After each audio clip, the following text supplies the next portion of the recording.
qualidade, o time é bem inferior ao nosso. A nível de competição que a gente tá disputando aqui, pô, o time dos caras não tem qualidade, meu irmão. Só que lá semana passada, cara, pô, a gente relaxou pra caralho. Os caras, pô, tinha hora que no finalzinho ali, meu irmão, os caras tiveram até chance de empatar, meu irmão. Pô, a gente relaxar, vamos fazer nosso ritmo, pô, vamos entrar, vamos nós fazer nosso ritmo. Olha só, o Inoue ganhou, hein?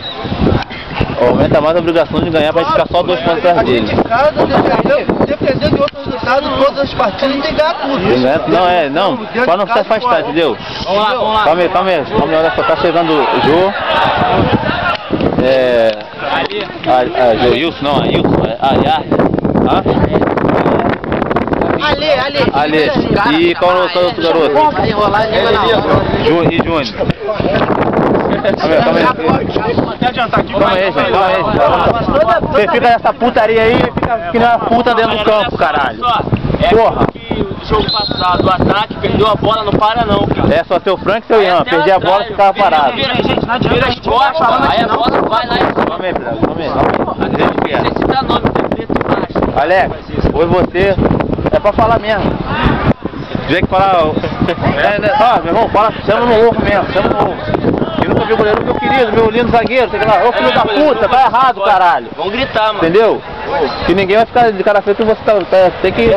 É minha, se você não gritar mil, o zagueiro pode subir junto com você e já era. Pode um porrar com o outro. Quem tá na frente, zagueiro, atacante, você gritou minha, meu irmão. Sai juntando tudo. Grita porra! Puxar, Diogo.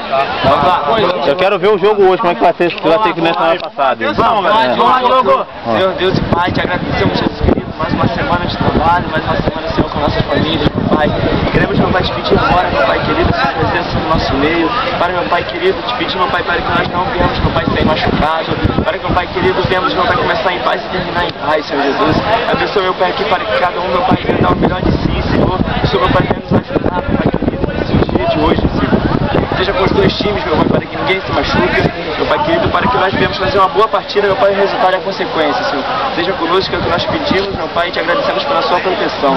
Amém, Senhor Jesus. Pai nosso que está no céu, santificado seja o vosso nome, venha a nós o vosso reino, seja feita a vossa vontade, assim na terra como no céu. O pão nosso cada dia nos dai hoje, perdoai nossas ofensas, assim como nós perdoamos a quem nos tem ofendido. Não deixeis cair em tentação, mas livrai do mal. Amém. Ave Maria, cheia de graça, o Senhor é convosco. Bendita sois vós entre as mulheres, bendito é o fruto do vosso ventre, Jesus. Santa Maria, Mãe de Deus, rogai por nós pecadores, agora e na hora da morte. Amém. Vamos lá!